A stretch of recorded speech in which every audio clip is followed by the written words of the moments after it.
Hey, welcome to The Explainer. Today, we are diving into something I know so many of us struggle with, finding Indian wear that doesn't just, fit, but actually feels amazing and flatters your unique body shape. Let's just kick things off with a feeling that is way too familiar. You're in the fitting room, right? And this quote from Vabel Street it nails it. That moment of frustration when an outfit is almost perfect, but one part is just completely off. So, why is it so hard? It is so easy to think the problem is us, with our bodies. But I am here to tell you it's not.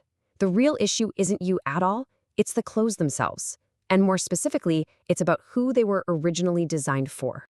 And here it is. This is the core of the problem. Just look at the difference here. Most of the size charts out there are built around a standard global model, which is usually taller, broader shoulders, not as many curves. But the average Indian body type? Well, it's often a bit different. A shorter frame, narrower shoulders, and curvier hips and thighs. The clothes were literally made from a different blueprint. So, what do you do about that? Well, some brands decided to just start over. Take Fable Street, for instance. They actually went out and measured over 100,000 Indian women. I mean, can you imagine that undertaking? All of it just to build a sizing system that actually works for the people who are wearing the clothes. And this brings us to a super important point. See, a perfect fit isn't just about the number on the tag. It's what this slide calls the Holy Trinity, all working together. You need the right size, the right shape, and the right length. When you get all three of those right, that's when the magic happens. This right here is such a huge mindset shift. Instead of blaming our bodies when something doesn't fit, we can start to see clothes for what they are. They're just tools. Right? I mean, you wouldn't use a hammer to turn a screw. In the same way, different cuts of clothing are just designed for different jobs, for different body shapes. It's really that simple. And this quote just gets right to the heart of it all.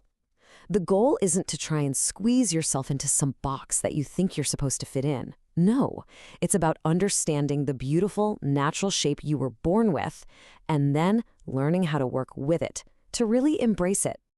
Okay, so let's make this super practical. You don't need a tape measure, you don't need any complicated charts, none of that. It's called the 60-second mirror method, and you can literally do it right now.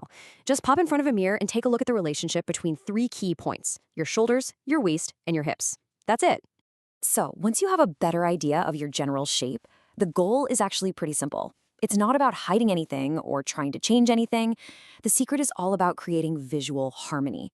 Think of it like a balancing scale. You're just using your clothes as tools to create a beautiful, balanced silhouette.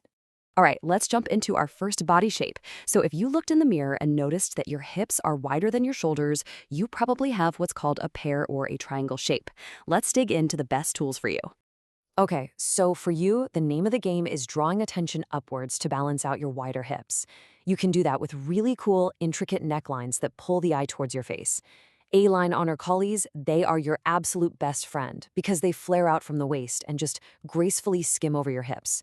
Oh, and pairing a straight-cut kurta with palazzos, that creates this long, clean line that looks amazing. Now, what if you saw the opposite in the mirror? What if your shoulders are broader than your hips? Well, that creates what's known as an inverted triangle or a V shape. For this shape, we basically just flip the script. We want to add a little volume and interest to your lower body to balance out those strong shoulders. So flared styles like shararas and dhoti pants are fantastic because they add that fullness exactly where you want it. A V neckline is also a great tool because it creates a vertical line that draws the eye down, away from the shoulders. Okay, next up, what if your shoulders, your waist, and your hips are all pretty much in a straight line? This is known as a rectangle shape, and the goal here is to create the illusion of curves. Any styles that cinch in at the waist are going to be perfect for this. Anarkalis and A-line kurtas are amazing because they create that defined waist and then flare out, giving you that beautiful hourglass shape. Peplum tops do the same thing, just adding a little bit of flare at the hips. And, layering with jackets or dupattas can also add some great dimension and break up that straight line. And finally, for those of us whose fullest point is around the midsection, often called an apple or a round shape, the main goal is to create a longer, leaner-looking silhouette.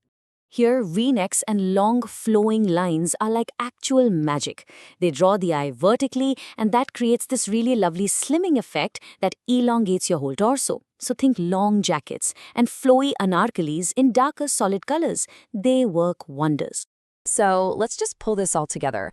The real takeaway here, the big idea, is about completely reframing how you approach getting dressed. Forget about all those strict rules. Instead, just think in terms of balance.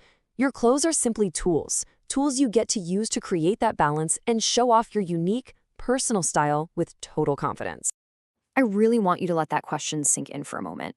Because understanding this stuff, it doesn't just change how you shop, it fundamentally changes how you see yourself. Instead of asking, does this fit me, you can start asking, does this serve me? And that, my friends, makes all the difference in the world.